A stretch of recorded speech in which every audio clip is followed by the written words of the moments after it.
Man, the 2025 season is over. What a disappointing year, right? Some good, some bad. We're gonna cover it all today on our tier list.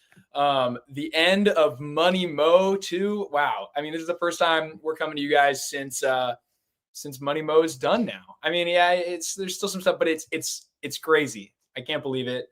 I mean, Andrew, I think this goes for you too, but like my entire baseball conscious life, like all of my baseball fandom has been Mozeliak. He's been, if not the sole voice guiding the Cardinals, he's been the loudest voice guiding the Cardinals. And so what a time to be a Cardinals fan. What a time to be alive, because there's big change coming for the first time in decades.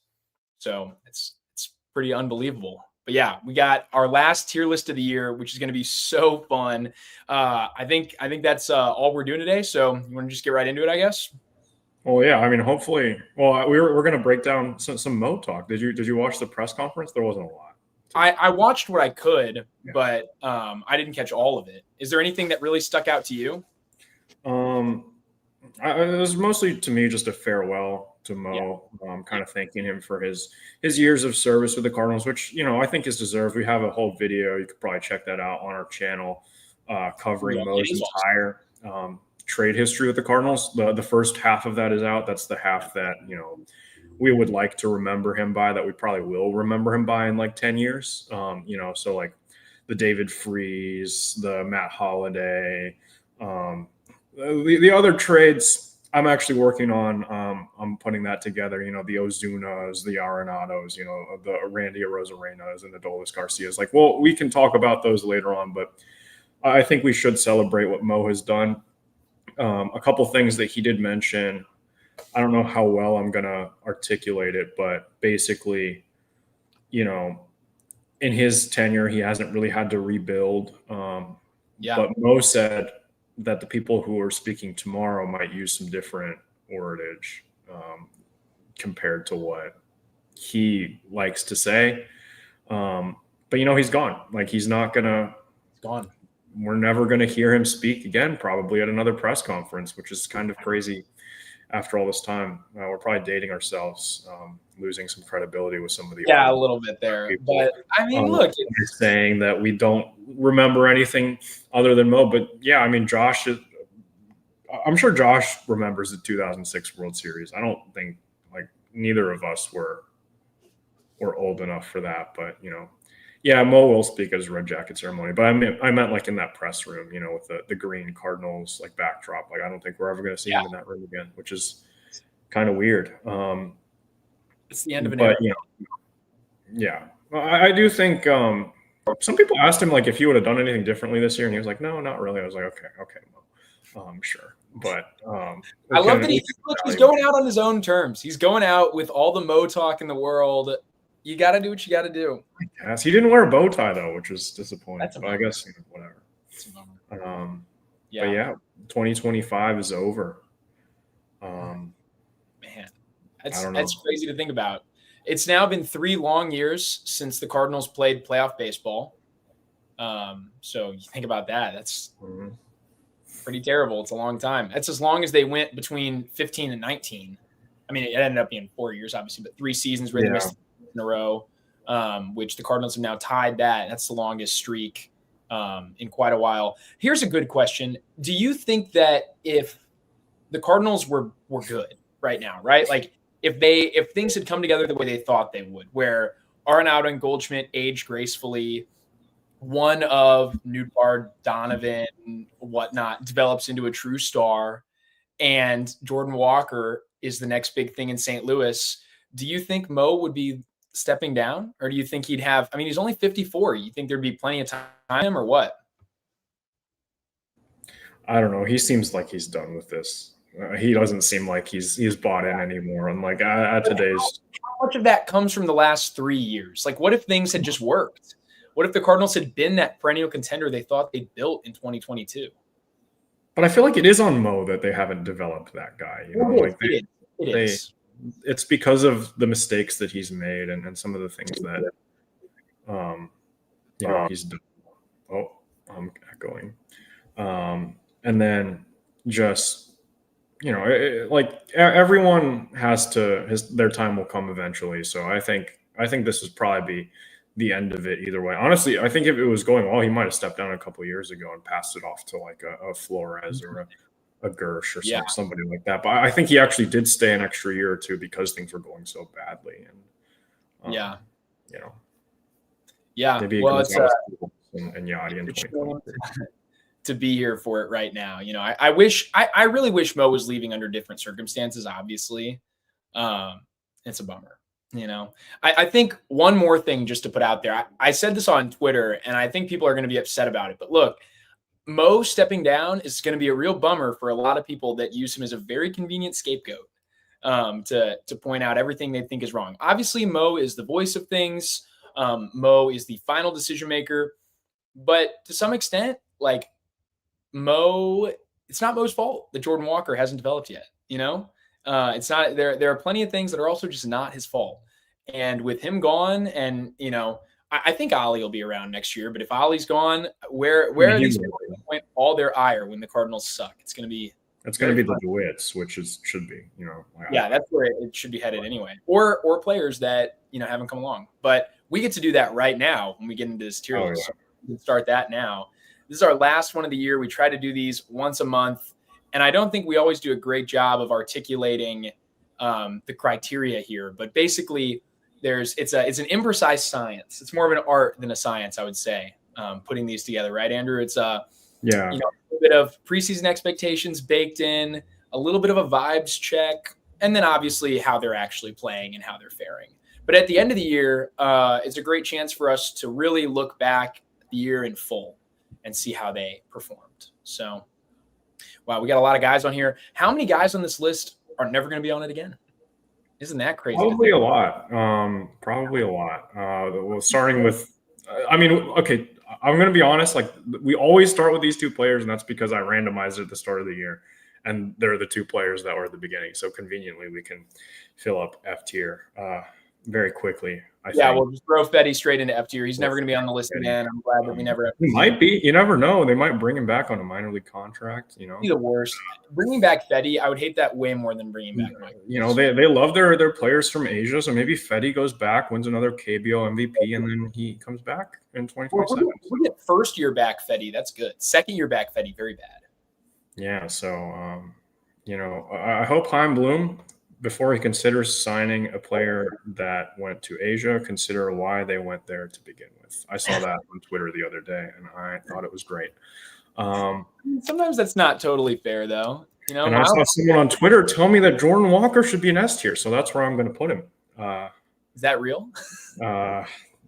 Right? Surely. Yeah, man, he got hot for like a week. Yeah, F tier for Walker. Yeah. I think actually there's an argument. Yeah, I would have Walker below Fetty at this point. Oh, wow. He's played more. Well, he's been – well, it's hard because I think looking back, Fetty is the single most culpable member of this team. But, man, Walker was terrible. And there were other pitchers that were worse than Fetty. There weren't a lot of position players that were worse than Walker this year. Were there other pitchers that were worse than Fetty? Like, I don't even know. Oh, yeah. I don't know. Right? Like there definitely were a few. The Rockies rotation, Fetty would have been like there too, even yeah, but if Fetty pitched at Coors, look how he pitched at Coors against the Rockies that one time. Imagine if he was on the Rockies. 2 words against the Rockies. Oh, wait, and he was still awful. Yeah, you're right. Imagine if he was on the Rockies. Oh, yeah, it would have been bad. I don't know. Fetty just sucked against everybody, but I still would have Walker lower. I'm just upset. I'm upset about the discourse this year with Walker was maddening. And where we've ended up with Walker is just disappointment after disappointment. And it's I don't know if Josh is the voice of reason between the two of us. Yeah, he is. Keep us in check. So sorry if this ends up being unhinged, but not really. Sorry. Yeah. Well, Josh doesn't get any say. He's just going to have to look at this and see what's going to have to look at it and be like, yep, that's what we do. Alec Burleson is going to be terrible in 2025. My favorite TikToker told me that, so he must be an F tier. Look, okay. I had a feeling, and I'm happy to be wrong. I'm happy to be wrong about this one. Alec Burleson, when it was all said and done, put up 18 homers, 1.9 WAR on the season. That's B WAR. Yeah, I mean, honestly, a really positive season. Big step in the right direction. a 125 OPS plus, which it's awesome.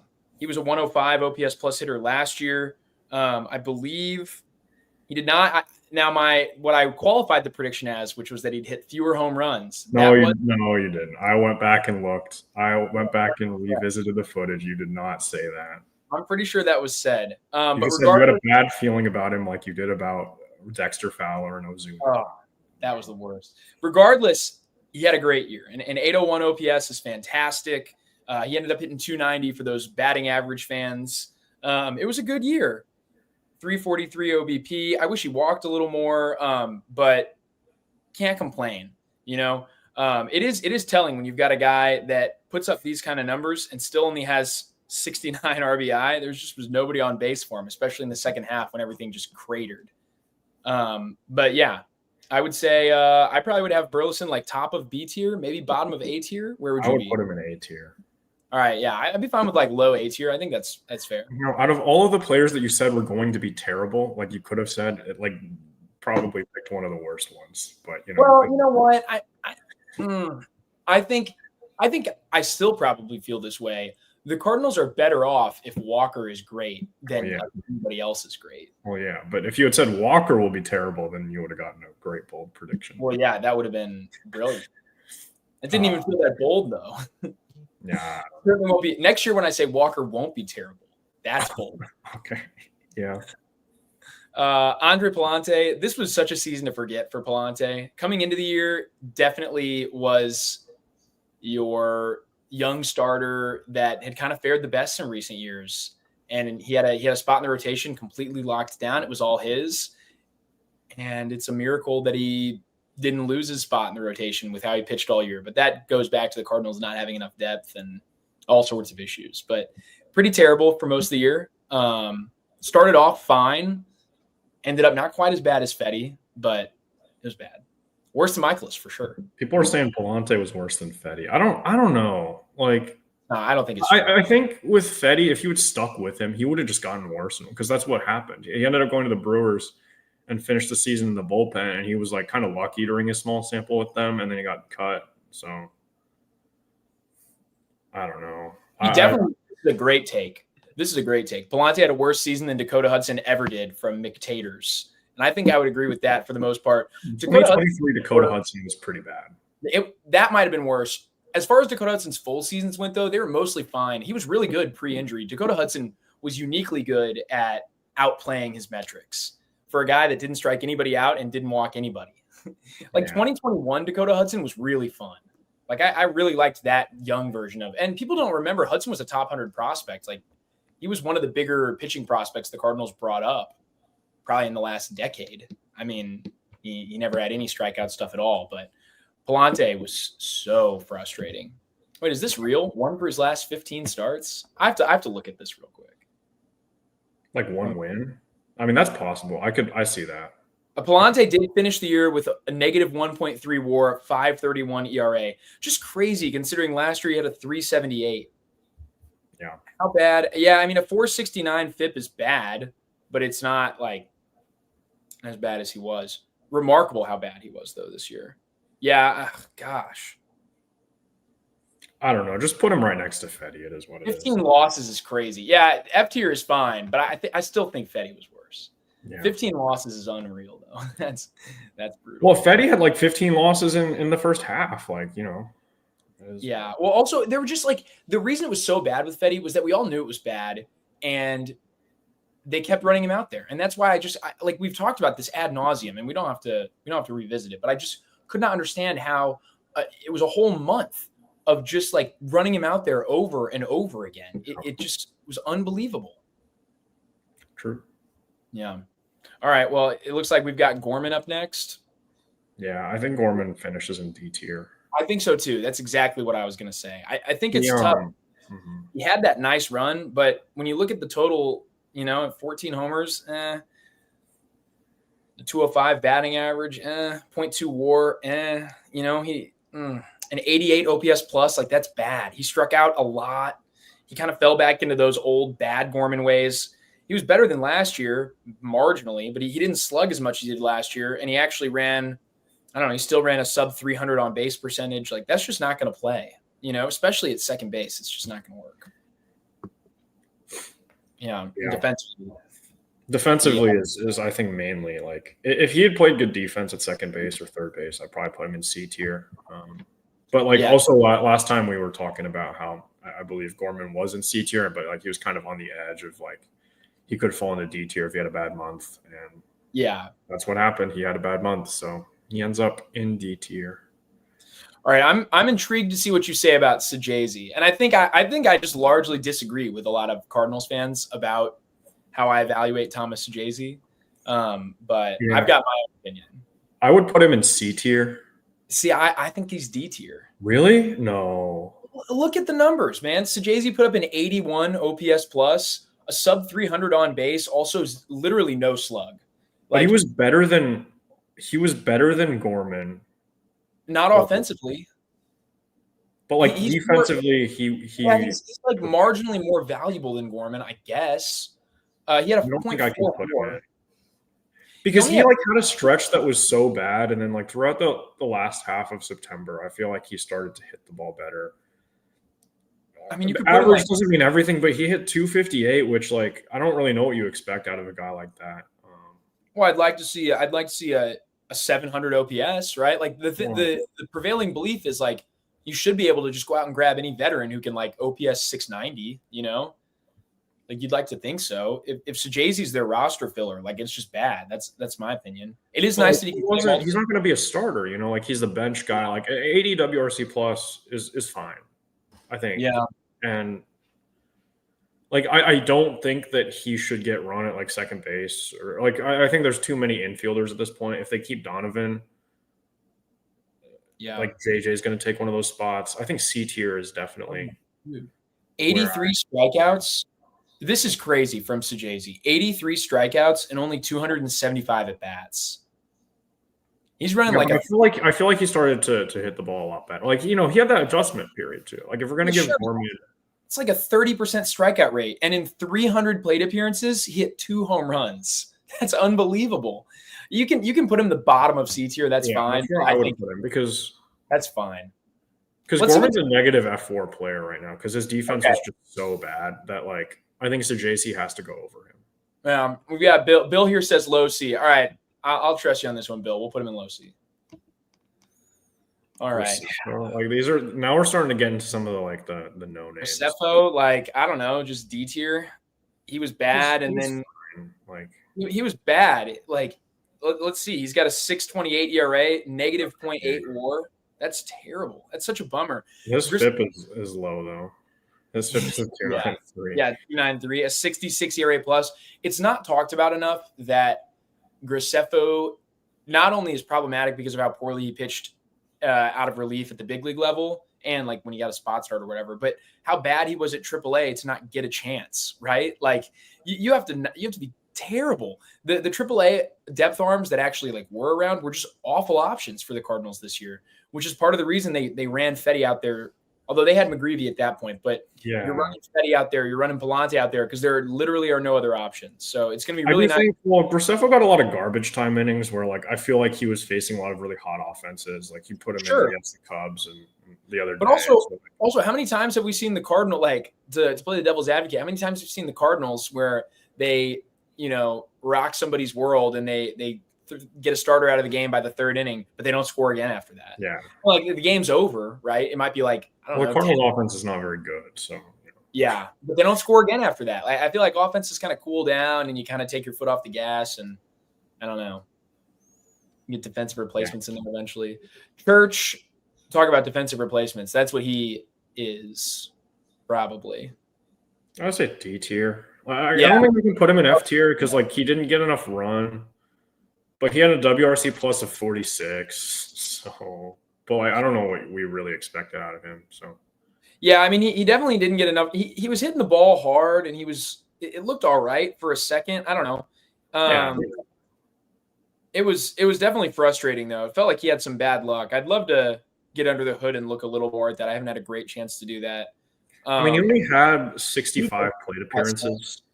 I would have him above Gorman. Like he had a higher B WAR than Gorman, 160 at bats. Like the defense was that good. Okay. He's a viable. It's Siani. It's a Siani clone who might have a little more pop in the bat. I think he's better than Siani, but Yeah, I think so too. And I think like there's a path. I think there's a path for Church to be like at least Victor Scott level of offense, if not better. What Scott was this year, not Scott's ceiling. I think Scott's got a higher ceiling. But I mean, that's still that's like a fine player. It's a very good fourth outfielder, and that's what he could be. So I'm fine with him. I don't know. He'll be around next year. Yeah. Miles Michaels. We better not be having this discussion. I mean, we cannot be having this discussion. I know what you're gonna say, and I do not. I'm gonna say D tier. No. Yes. Miles Michaelis was D tier this year. Okay. Oh no. And he was significantly better than last year. He ran an 85. I don't care that he was significantly better. Well, okay. Was he significantly better than last year? I don't think he was significantly. Yeah, he was. His ERA came down. His ERA came down 0.51. That's a big difference. His xERA went up almost by the same amount as his ERA went down. Doesn't matter. It's results at the end of the year here. And Miles Michaelis, he took the ball every day. He made 31 starts. He, on average, pitched over 5 innings a start, which is not something you'd say about Liberatore, Fetty, or Palante, 3 of the other guys in your rotation. Michaelis, I mean, they were roughly 500 in games he pitched, or like a little worse. But he wasn't necessarily the problem. He was 15% below league average, which is bad, but that's not F tier. He was definitely your third best pitcher this year. But like it doesn't matter when all of your pitchers are terrible. I think it does matter though. I think it does matter a lot because if you had 3 Miles Michaelises instead of a Fetty, a Michaelis, and a Palante, the team would have been a lot better. So he's your fourth best because you have Gray, Liberatore, McGreevy. Yeah, but McGreevy didn't start pitching until over halfway through the season. Yeah, but he was still a lot better. Like a lot better. His strikeout to walk ratio is so bad that like I don't know. I think he was better than Gorman. I think he's probably one of the luckier pitchers. Look, but he got it done, and especially in the second half, Michaelis was fine. No, that was when he had that blow up against Chicago, wasn't it? No, that was on 4th of July. Okay, I don't know, but like, but in the second half, why would you put Michaelis? Oh boy. I'd put him. We're gonna get chat to this church. Hey, someone tell us. Someone tell us where he is. I think Michaelis. People are split too. Like I can't defend it. I cannot. No, the thing is, yeah, D tier. He did eat innings for you. I like that from Redbird Farmhand. This is some FanDuel. This is the point, though. Bill is right here. He was. Okay, he was better than Palante by a lot, but like, so was everyone else. I think he's got to be D tier because you can't like. I get that everyone else was bad, but he was better, and that this isn't like a class where you're gonna like curve it to make. We're not grading on a curve. I know if we were grading on a curve, Miles would be C. The Cardinals starting pitching was really bad, but I don't think you can say sub 5 ERA. I know that's a low bar, but that's not F tier. When you made 31 starts and the team was like mostly fine. But so did Palante. Palante made 31 starts. Yeah, and Palante put up like a 5.4 ERA, and he had 15 losses. I know wins and losses are kind of a team stat, but I think when you're talking about bad starting pitchers, like I'm not obviously with Paul Skeens, like it doesn't reflect. No, C tier is meeting expectations. Putting Michaelis in D is showing the Cardinal way is dying. Exactly, because you're defending just bad. Okay, I'm not defending bad pitching. I'm just saying not everything is F tier. There's levels. There's levels to this. Well, there's below F tier. We could put Fetty below F tier, but then we probably have to put Palante and Walker there too because they were just all of that bad. Here, let's see. What were the Cardinals in Miles Michaelis' starts? I don't care what they were in Miles Michaelis' starts because they gave him a lot of run support. Hey, I think team wins and losses do matter when you're talking about bad pitching. All right, look, how about the bottom of D tier? How about that? It doesn't matter. He's still going to end up being D tier on the graphic. I don't want that. We're going to get torched on bottom of D tier. No, there's more chat support for bottom of D tier. We got to move on. Okay, whatever. Well, we can revisit this at the end. O'Brien has to, right? Yeah. Riley O'Brien. I think Riley O'Brien might have been my favorite player to watch this year. Really? I think so. He was so much fun to watch out of the bullpen. I felt like he lost us that game. Well, that wasn't really his fault. Victor probably should have taken a better route, but yeah, that was weird. But he was largely outstanding. 48 innings, a 2.06 ERA. Unfortunate that he didn't get to finish under 2, but that's good for a 200 ERA plus. He was awesome.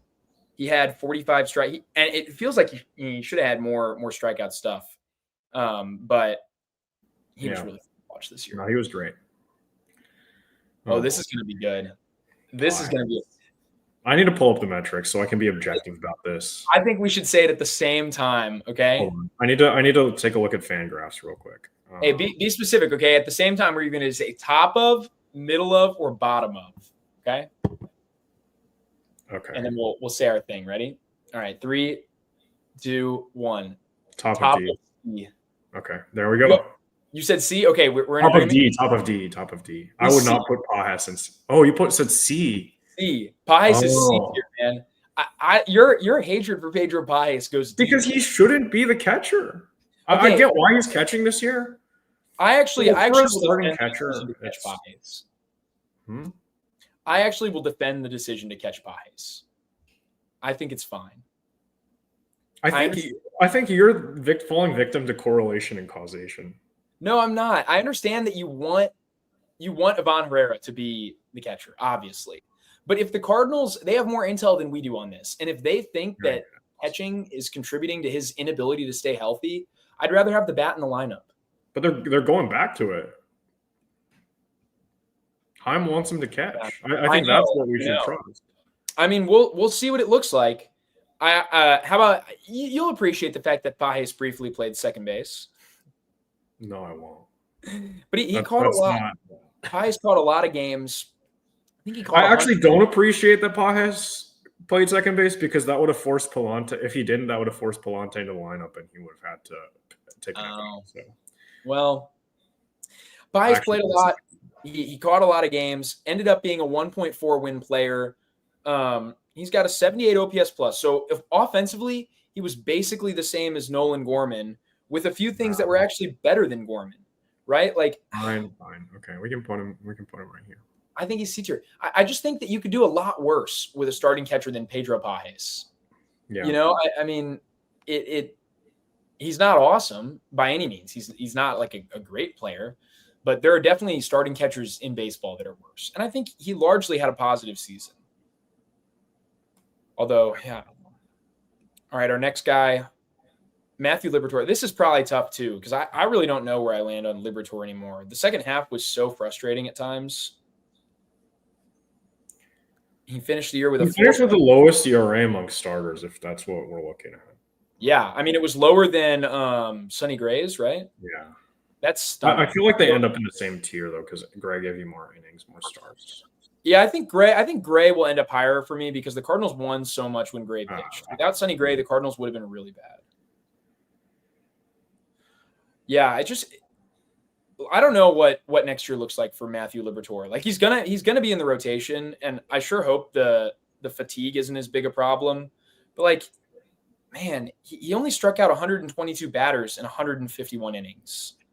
I would say B tier, like firmly at middle of B tier. That's fine. Yeah, I probably would have him there because he finished the season strong, which is what you like to see. Like he had some pretty good starts down the stretch. Yeah. I think last time we put him on C tier, he was kind of hovering. If he was good, he would have ended up in B. Yeah, that's fair. That's fair. Steven Matz. Man, Steven Matz had a really good year with the Cardinals before the trade deadline. Where did we leave him before? I think it might have been A tier. I don't remember. I can double check that. Well, I mean, it's fine. He was probably close, and he was great in Boston, by the way. Matz ended up finishing the season with 76 innings pitched to 3.05 ERA. He was awesome. He probably made himself some money in free agency. Yeah. Yeah. We had Matt's at the trade deadline in B tier. Wait, no, that was in June. I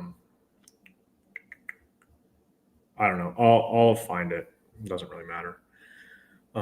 We can talk about John King. Man, yeah, John King is just top of FT. Top of it. I mean, I guess he was better than Palante. Better than those guys. Yeah, it's a tough day for John King truthers. I don't know if he'll be back next year. I don't know if he'll be on this list again next year. Probably not, to be honest. Look, it's depth, and he's been good before. Maybe he comes back. Yeah, Matt's was in B tier. So we can have him. I think he's above Libby though. Yeah, top of B. And then Luke and Baker was in C tier. Okay, that's I don't know why you put him in C tier, but I think because he did what he was asked. Yeah. Contreras is probably A tier for me. Yeah. You know, I don't think people have understood just how good Contreras has been since becoming a Cardinal. It's pretty unbelievable. In 3 years with the Cardinals, he's got a 127 OPS plus. That individually would tie the best individual year he ever had in Chicago. And he's done that on average now with St. Louis. He's had 3 of the best 4 years of his career at the plate. He's been really good. He's a better hitter now than he ever was in Chicago, and it's awesome. Big fan of Wilson Contreras. Do you think he's on this list next year? Yeah, because he said that he was like, I want to be a part. I don't know. I still think he's crazy for it, but you know what? I appreciate him for that. Yeah. If he likes the organization. He likes the organization. You know, who am I to judge? But if that was me, I would not be here. I would be gone. How about Mr. Helsley? I want to bump him up a tier, honestly. Like wherever we left him last time, I kind of want to bump him up. Ryan Helsley. It's so funny. The Mets gave us what? Jesus Baez. They gave us 3 prospects to miss the playoffs, and Frank Elisalt to miss the playoffs. Ryan Helsley with the Mets. Final stats. You ready for this? Yeah. 7.20 ERA, 20 innings pitched, 11 walks in those 20 innings pitched. He was awful. Surrendered 4 home runs. That's as many as he surrendered with the Cardinals. It's as many as he surrendered between 2024 and 2023 combined. That's unbelievable. I think for whatever we feel about Fetty, like Mets fans have to feel 10 times worse about Ryan Helsley. Oh, they've got to hate Ryan Helsley. I want to see something real quick. What do you think the Mets' record was in games that Ryan Helsley pitched? Oh, I'm sure he had garbage time innings at the end. Afterwards, yeah. It has to be I don't know, how many appearances did he have? 20 with them or something like that. It's got to be probably 6 and 14. They went 7 and 15 in games he pitched. Okay. He was awful. He was awful with them, and I love him for it. And you know what? I think actually there's a chance Helsley's back on this list next year. I wouldn't be surprised if they pursued some sort of buy low type thing. Yeah. And this is everyone saying Helsley and F. This is just his season with us. It's not including his season with the Mets. Yeah, we're gonna just plop him in B tier right where we had him last time. Right. We don't include stuff with other teams. Yeah. You can't get bumped up or down. Oh, Savanson S tier, right? Yeah. What a stud, dude. Oh my gosh. I love our relievers. I love our middle relief core. They're just the best. I'm glazing them.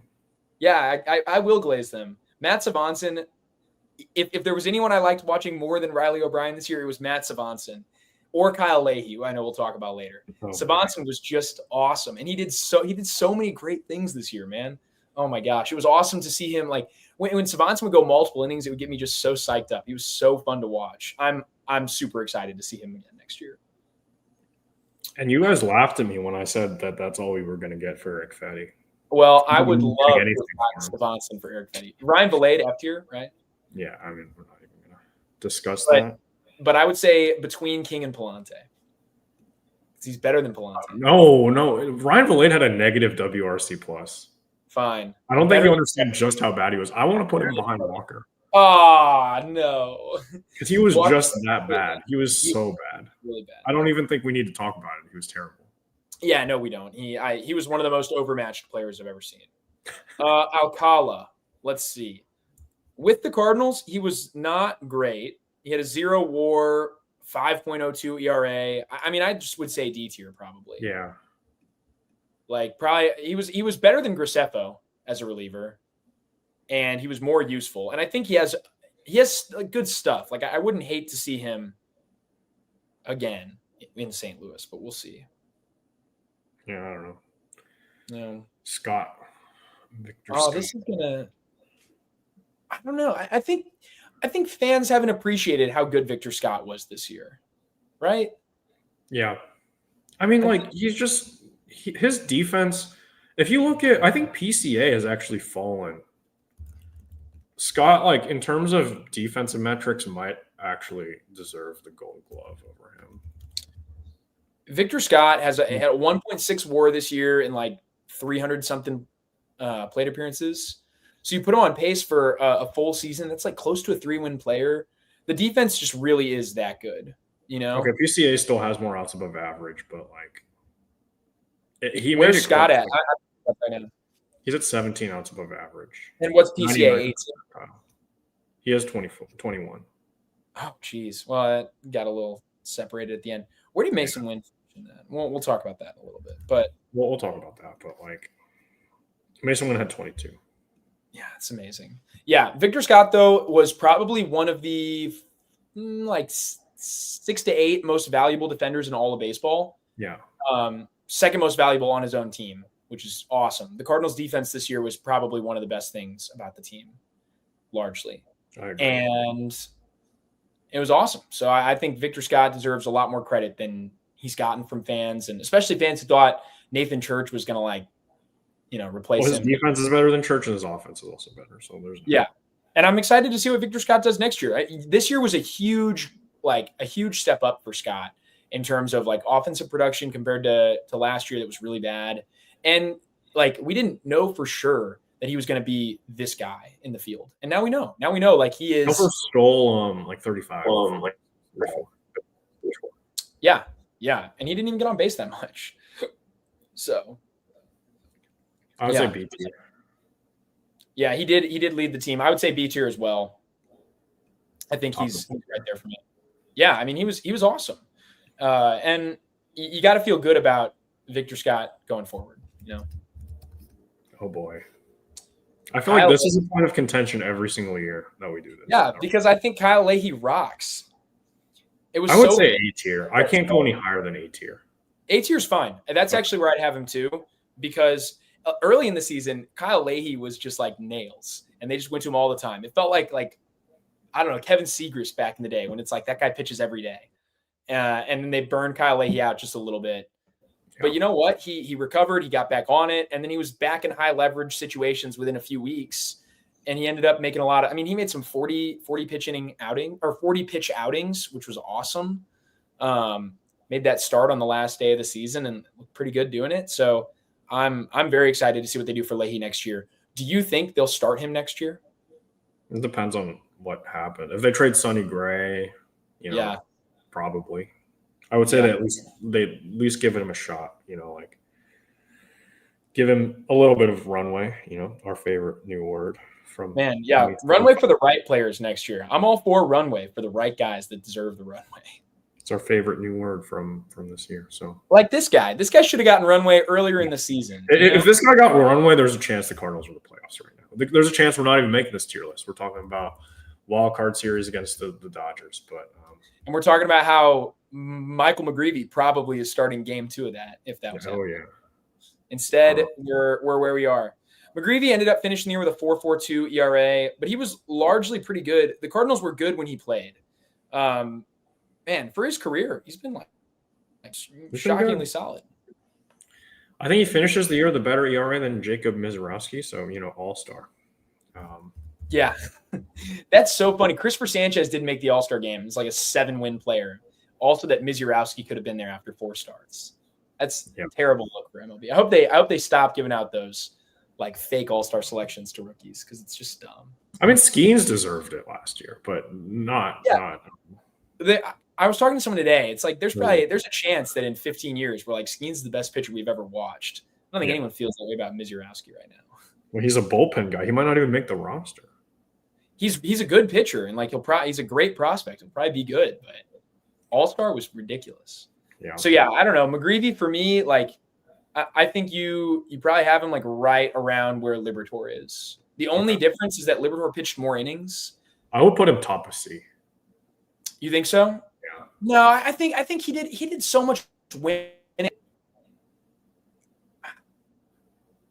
I don't know. Maybe it felt like when he was on the mound though, I felt comfortable. I was like, we're gonna win. Yeah, you're right. But I just like not looking at the overall numbers. He did struggle at the start of games. Yeah, it's true. I will put him right definitely here above Pajes because I don't. McGreevy's weird in that sense. As he settles in, he gets a lot better. Like McGreevy's terrible the first time through a lineup, and then the third time through, he's nails. It's really funny. Lars Nootbaar, this is going to be fun. Oh boy, what a disappointment this year, right? Like, is there any other way to say it? Yeah, disappointing. He did finish the season healthy though. Like he played a lot of games. He played 135 games. Only went on the IL once. 96 WRC plus. I mean, just a really disappointing year for Lars Nootbaar. And I think this is one of those times we bake in our preseason expectations and we bake in the feeling of like getting snake bit a little bit. Like I'm frustrated. Oh, you can't put Nootbaar in F tier and put Gorman he's not in F tier. No, obviously, like he's not F tier, but he's like bottom C tier. Maybe top of D tier. I would say bottom of C tier above Luke and Baker because Luke and Baker. That's fine. Yeah, that's about where he belongs. I would not put him in the same tier as Gorman. No, he was better than Gorman, but he was a lot better than Gorman. Yeah, but it's just like what a disappointing season from Lars Nootbaar, a guy who we've kind of dreamt on for years now, and it's like, what are you going to get out of this guy eventually? You know? Yeah. Hampson F tier. Yeah, I would put him above Valade. I might even put him above Walker. I might even put him above Fetty. He gave us a great inning. You know, he pitched better than both. He pitched better than all of these guys. You cannot put him at the top. We hate Garrett Hampson. I like Garrett Hampson. I'm an enjoyer of. At least I get to put him above Fetty. Watching Garrett Hampson, I could not deal with it. And that was one of the worst parts.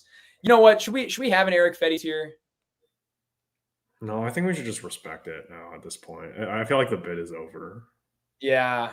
Because like the thing is, if you make an Eric Fetty tier, you have to put a lot of other players in that tier too. That's true, and that's the problem. The Cardinals. This is going to show you like it is going to skew towards the bottom here, and that's because the Cardinals had a lot of guys this year that sucked. Roycroft also F tier, right? Yeah. I would put him like above Palante. Yeah, like that. He was bad. Donnie. It's so unfortunate because Donnie was S tier for a while. He's your only All-Star from this season. I would put him back because it's not his fault that they were playing him while he was hurt. That's true. It's not his fault that the Cardinals didn't know that the IL was an option. It's true. And it's not his fault. Well, I mean, they just really didn't have any other infielders that possibly could have come up and played for. I really thought he was falling off. Yeah. And then like kind of showed me that he wasn't falling off. I was like, oh, it's actually pretty good. Like once he came back from the IL, hitting all those doubles, I would put him in S tier. Oh, I think I'm A tier for Donnie. Really? Yeah, I don't think I'm S tier. The overall body of work, I know it's not his fault, and that's why you're not going to dock him to like B tier, right? But how did he finish the year? I think he finished the year really, really strong. Like yeah, his last and he was still hurt. Like he was still playing kind of hurt, and then they shut him down again. 119 OPS plus is the best mark he's put up since his rookie year. 775 OPS.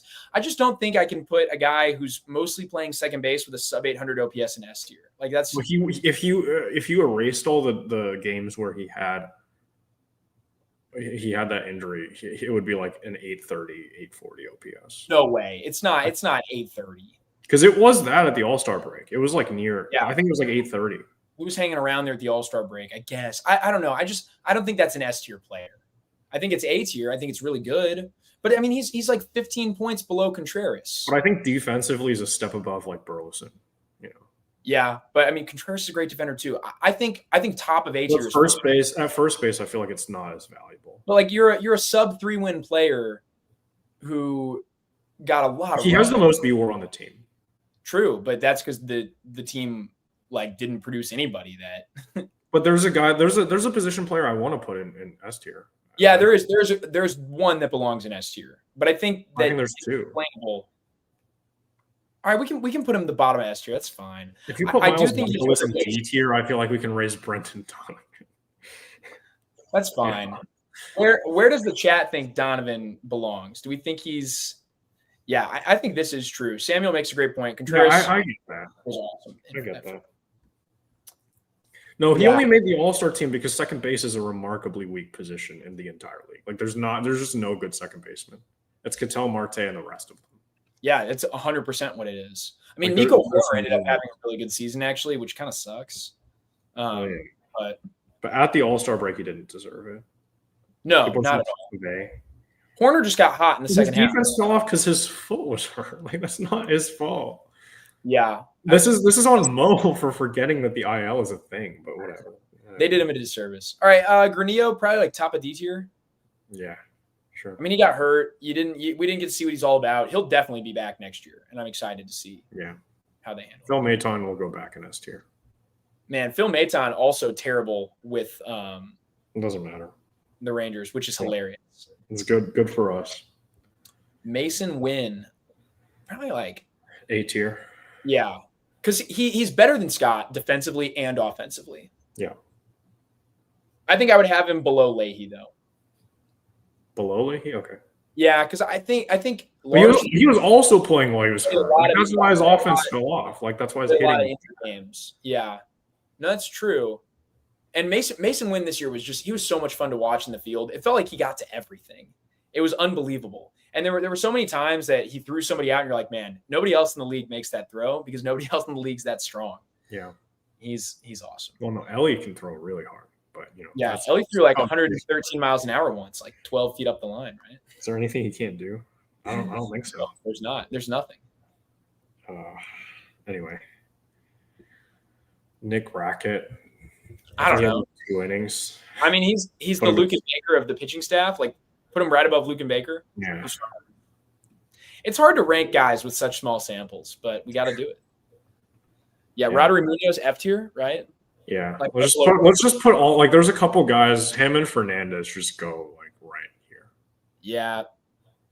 It's just unfortunate. Terrible. Arenado D tier? Oh boy. Oh. D tier? D tier? I think D tier is fair. He was like okay defensively, and he was like really bad on offense. 84 WRC plus. That's in line with CJC. It's better than CJC. I don't know. Yeah, but you're also paying him a lot of money. It's better than Pajes. I would say Arenado's defense is probably better than more valuable than Pajes. I don't know.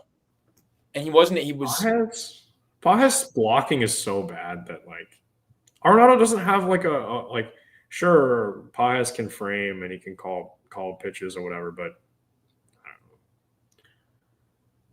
I don't know. I feel like just with what Arenado is supposed to be for you, even still, I know he hasn't been that guy in 3 years now, but like what he's supposed to be and how bad he's been and how much he's being paid and how much I wish that he had just taken the trade to Houston.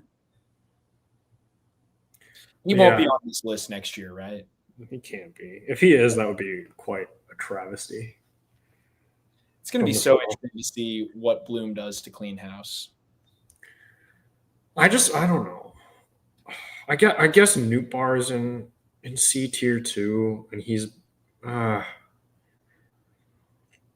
is like actually good. I think Arenado was on par with Gorman this year. No, he was better. He was much better than Gorman. Offensively, they were very similar. Sure. Defensively, Gorman was awful. But Arenado was also an opening day starter, and there was never a point this year where you felt like Arenado hit his stride offensively and like was hot. Well, yeah, I mean, like Gorman was hot for a while and then just got abysmally cold. I guess we can put him right at the top of D. Yeah, that's fine with me. I think that's about fair. Pozo, it's such a shame. He had such a fun story and such like a couple like really cool moments. but it ended up kind of sour. I think we just put him in I don't know, 76 WRC plus is rough. But I mean, the very bottom was C because he won that game at Wrigley. Yeah, for the vibes. Yeah, it's a vibe check. I like better than Baker. That's fine. Baker didn't have a moment. Clojo. Oh boy. I mean, I think it's going to be.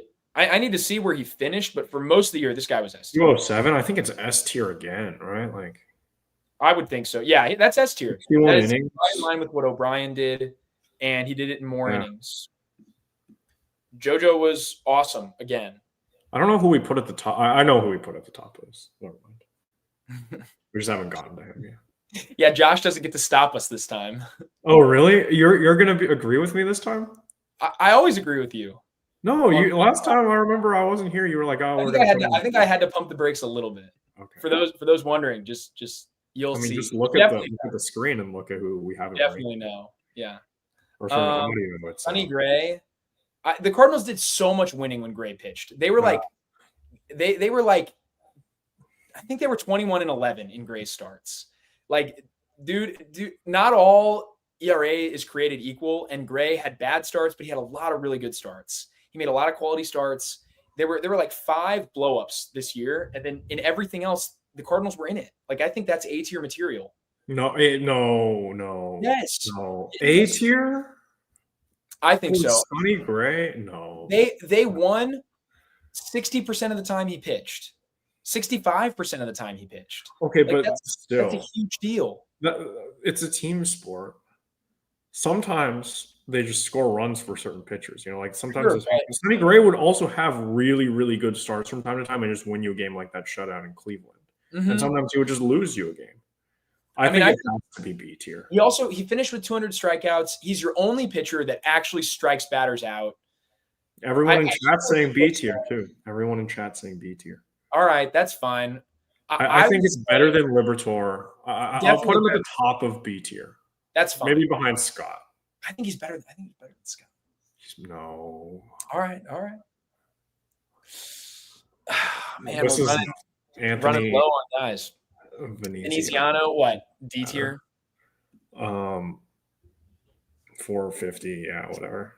He gave you. Put him next to Granillo. Yeah. Not enough innings, but they weren't awful. Fermin, maybe. Okay. All right. Hear me out. You guys keep disrespecting Fermin, and every time we come back to this after a month, he still has really good numbers. Fermin, he probably has to be B or A at this point. You can't put Fermin in S. It did dip under 800 after the last game. That's a shame.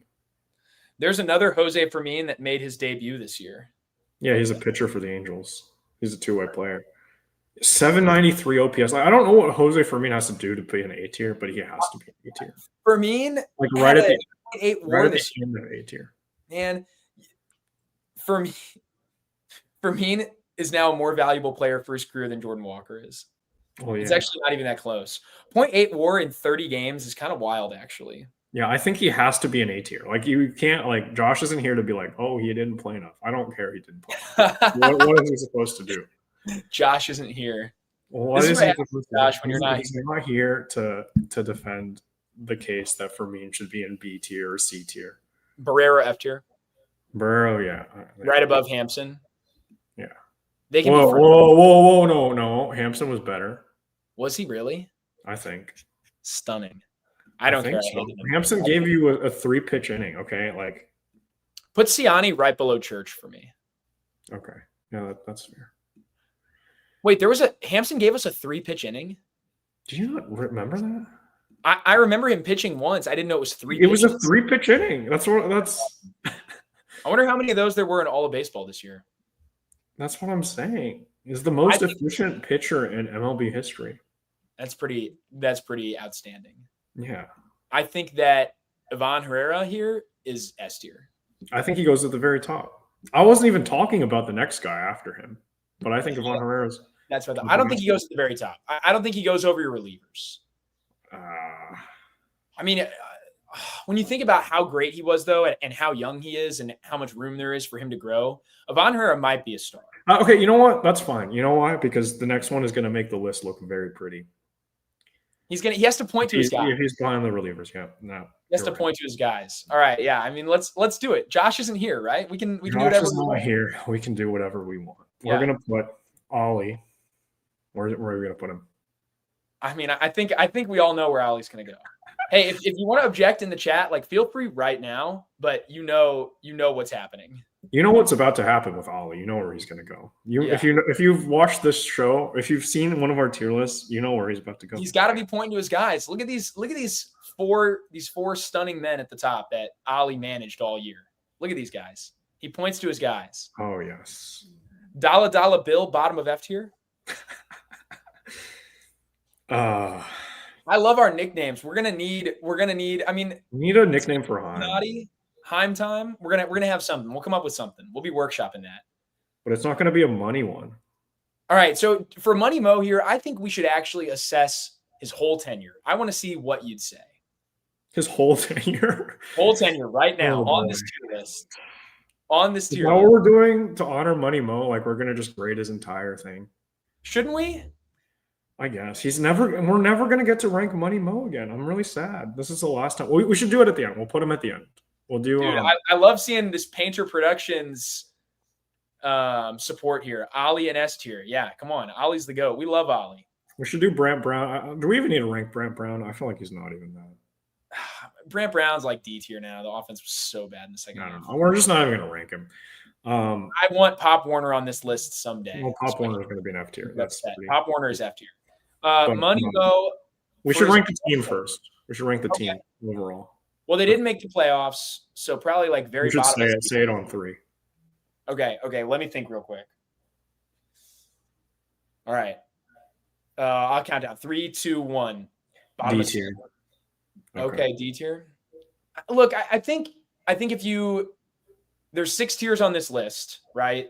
And there are 30 teams in baseball. So the Cardinals, like your teams with buys are your S tier teams.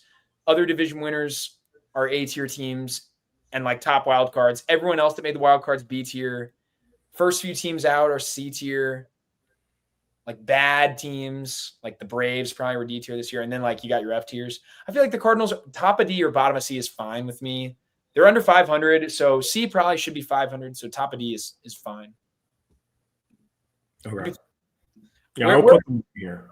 Yeah, I'm fine with that. That's fine. Because I think they overperformed. Yeah, I think so too. When you look at the roster now, the roster kind of sucks. Yeah, the roster's terrible.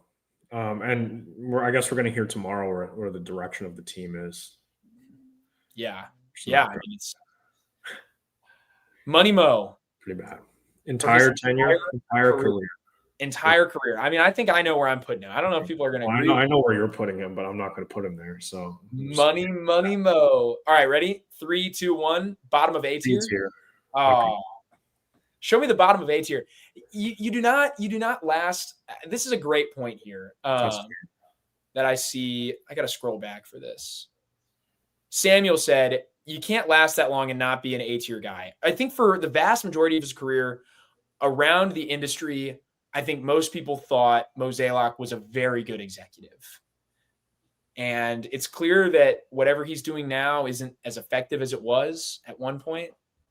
But I think by and large, it was a very successful era of Cardinal baseball. And I think people are going to come to appreciate Mo more with time, obviously. It's going to. Maybe I mean, he is going to get a red jacket. And I would say most of the guys that are in A tier or above probably aren't. Yeah. I don't even know. Is anyone else on this list even going to? Like, Donovan get a red jacket. Maybe. I don't even – is it 5 years? They might just trade him this offseason. I don't think it's – I don't know if there is a hard limit, though, because I've seen other guys get them, and it's like – I feel like I've seen – 5 years. 5 years? Yeah, I mean, maybe Contreras could get one. Yeah. I don't know. I think if Donnie sticks around another year, I think so. I guess Dollar Bill could give himself a red jacket. Josh is in the chat. Josh, you're not here. You can't control us today. Ollie's in S tier. So man, Josh is voting for himself in S tier. That's a little crazy there. Yeah. We don't even really grade ourselves. We don't rank ourselves. It's just fun to have a graphic there. The Glazer. Oh, dude, it's just so. What do we feel about Money Mo bottom of A tier? Oh, bottom of A tier? Oh, okay. Yeah, that's crazy. I thought you said top of A tier. No, I like bottom of A tier for Money Mo. I think that with time, I'm not rage baiting. Putting Ollie in S tier is rage bait. It's I don't know, man. I think we just really like Ollie. Man, Ollie is my favorite. I'm kind of sad ABS is coming because you're not going to get those Ollie ejections anymore. Well, no, ABS. I think ABS is really only going to change, like egregious mistakes. Yeah, I feel like that's all Ollie ever really gets tossed for. There's a lot of egregious mistakes. Yeah, I hope teams run out of their challenges, and then it's just the good old fashioned days.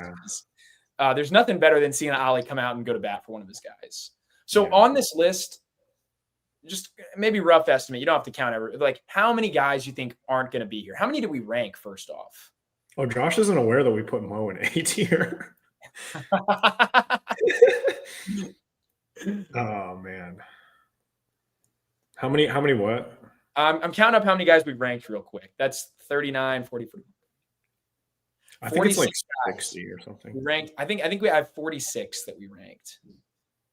So that's how many of those guys you think aren't on this list next year? Like it's going to be crazy. There's going to be more turnover than we've seen in a long time. Probably half. Like a lot of these relievers won't be back. Arenado won't be back. How many of these guys will be back? That might be a better question. Yeah. Probably like these three relievers, the top three: O'Brien, Romero, Swanson. Yeah. Romero, I think, should be traded. If they're going to rebuild, what are you doing? I don't know. That's probably true. Herrera's back. I think Donovan's back. I think Contreras and Burleson are back. Leahy's back. So they're keeping pretty much everybody up here. I don't know about Fermin. I think Scott's back. It would be funny if they got Rule 5 the guy because they wanted to keep Fermin. After that, there's not a lot, in your lower tiers. You're not going to see most of these guys back. Gray won't be back. Nootbaar probably won't be back. Michaelis might be. I doubt it won't be back. Michaelis will not be back. If Michaelis is back, I don't care. Chaim could see I don't even know what Chaim can see in him. There's no upside there. We know what.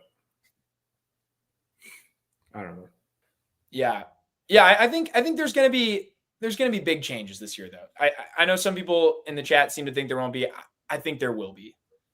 There will be some big time changes.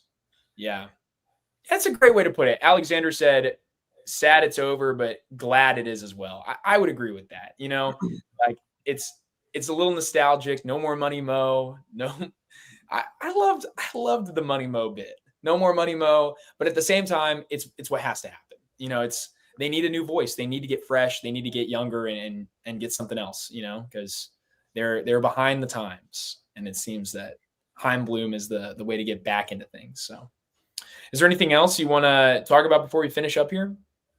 Well, we got a big presser tomorrow. Josh and I will be live as soon as the presser is over, so we'll be here. Oh, yeah. I'm a little nervous.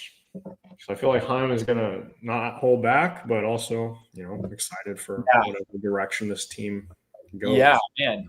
What are your expectations for the presser? I mean, it could be some crazy stuff. I could see him saying. I think the word rebuild is going to be used at least once. A lot, yeah. What kind of timetable do you think Chaim sets? One actually, how clear do you think Chaim's going to be with the fans compared to how clear Mo was? I think he's going to say I don't think he's going to say names, obviously, because you can't really do that. But he's probably going to say that there's a lot of guys that won't be back, or they're going to be looking for trades for a lot of core pieces, and they're not really going to prioritize winning next year, but they're going to prioritize rebuilding the whole organization and winning in a couple of I wish Chaim would announce dealing the Cardinals with the official Cardinals podcast. That'd be great. I don't know anything, so he could just surprise all of us. It's going to be a different kind of year for sure.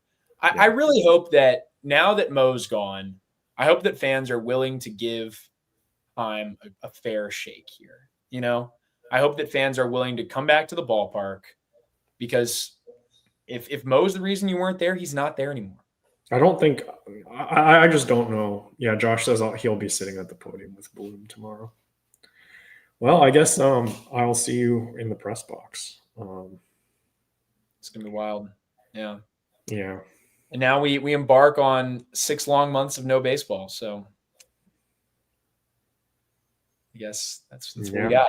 I hope we will have an off season with at least one emergency podcast, because we went an entire off season without one last year. That was great. Yeah, dude, we haven't done an emergency podcast. Was our last we did one Lance Lynn and Kyle Gibson? No, Sonny Gray. That was okay, good. Yeah. No, it was Tyler O'Neill when he got traded. Yeah, and that was like kind of whatever. Wow.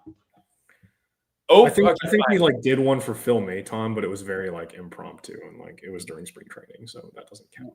Let's finish off then with over under 0.5 emergency podcasts this offseason. Oh, higher, yeah. Higher. Oh, we should shout out our people. Yeah, without a doubt. But yeah, so I'll put that. Well, just if you get a chance, you should go check out 314 Sports Cards and Collectibles. They are the presenting sponsor of the Deal in the Cards podcast. They're located at 9640 Olive Boulevard, and they're open 10 to 6 Monday through Friday and 10 to 4 on Saturday and Sunday. They buy, sell, and trade sports cards, Pokemon cards, and whether you're looking for packs or individual cards, they've got the newest and best selection, whether that's local players or stars around the league. They've got it all. Man, I know this ad read now by heart. That's fun. But it's a great place to go spend an afternoon, and you should get in there, spend some time in there. Tell Devin that you heard about him on here on Deal in the Cards, and it's a really fun place to be. Also, there could be some cool stuff there eventually, right? I actually acquired a card from them recently. I was hinting at it the other day, but it's official. Once I'm back in St. Louis, will be the proud owner of Eric Fetty's 1/1 Chrome Superfractor rookie card from 2018. I can't believe you bought that. Hey, there's a lot of good rookies in 2018 tops, including Shohei Ohtani, also Juan Soto and Ronald Acuna. So I had to go get myself one of the good rookies from that set. I can't believe you bought that card. That's unbelievable. So that's mine. All right. Well, it did not cost me as much as you probably think it would. No, it cost him more than you think. It cost him more than I don't know. It cost me quite a bit, but not as much as one of those other players that I mentioned. So yeah, there you go. Yeah, that's true. All right. Well, yeah. I think that does it for us today. This is a great ball knowledge take here from Cody Sawyer Robertson for Heisman. Not a lot of college football people in here, but come on, it's got to be. It's having an awesome year. All right. Well, I think that's all. Enjoy the press for tomorrow. Enjoy a long off season, and we'll be here covering it with you guys every step of the way. We've got some cool stuff teed up this off season, so it should be really fun. Gosh, this is our 4th off season now that we'll be stepping in. So we've been around a little bit now. It's kind of fun. But yeah, we'll be here the whole off season. If anything happens, we'll be there with an emergency podcast. And if nothing happens, we'll be just as frustrated. We'll do this one last time for the road for Money Mo. So long, Money Mo. All right, we'll see you guys next time. Thanks, Mo. Thanks, Mo.